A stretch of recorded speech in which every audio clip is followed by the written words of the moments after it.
Hello, welcome to ACE Manager. Bottom line focus.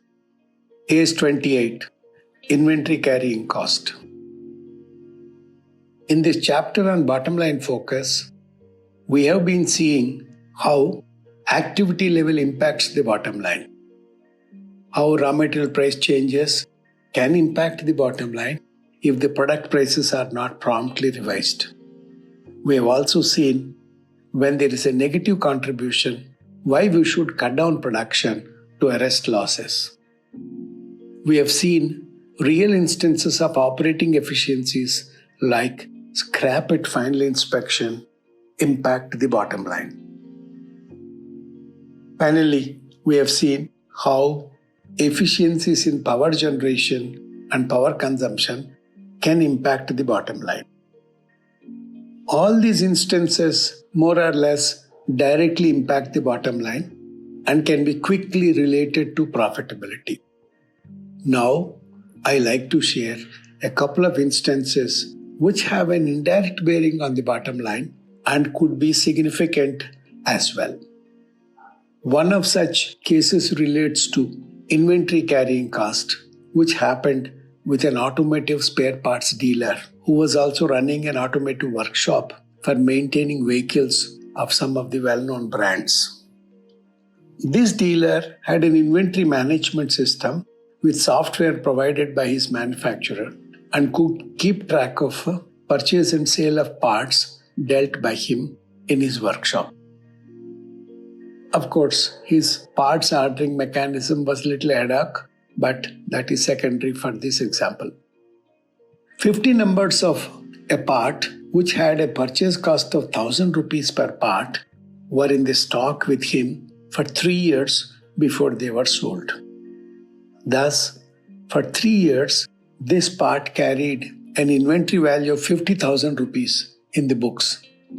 In the 4th year, they were sold at 1,200 rupees per part, realizing in all 60,000 rupees.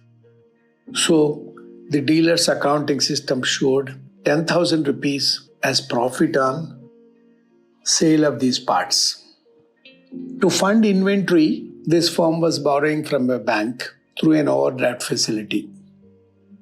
Economic result of the sale transaction is completely different from the book profit it was showing if you consider inventory carrying cost. Inventory carrying cost mainly consists of interest on borrowings for holding this inventory. There will also be some warehousing cost and holding charges as well, but to keep the example simple, we are considering only the interest cost here. The bank was charging at that time 15% per annum as interest on the daily outstanding balance of the overdraft. Because of holding this inventory for 3 years, the dealer suffered each year an interest charge of 7,500 rupees on the inventory holding of 50,000 rupees. For 3 years, it worked out to 22,500, which was actually paid by him to the bank as interest. But in the accounting system, it gets recorded as interest on borrowings and does not get related to any specific business transaction. If we consider this interest charge as well as attributable to this inventory transaction, profit of 10,000 shown in the books will become a loss of 12,500. Conventional accounting systems do not reflect the inventory carry cost in the books. But we should infer this while making management decisions like disposing of the parts at a discount to arrest further losses. Similarly, on a sale transaction, if receivable is collected after 3 years, most likely profit made on the original sale is completely wiped out. As managers, we need to keep in mind the cost of carrying inventory or receivables while taking management decisions like pursuing liquidation of overdue receivables. However, I do not recommend delaying vendor payments if your cash flow permits to save interest costs.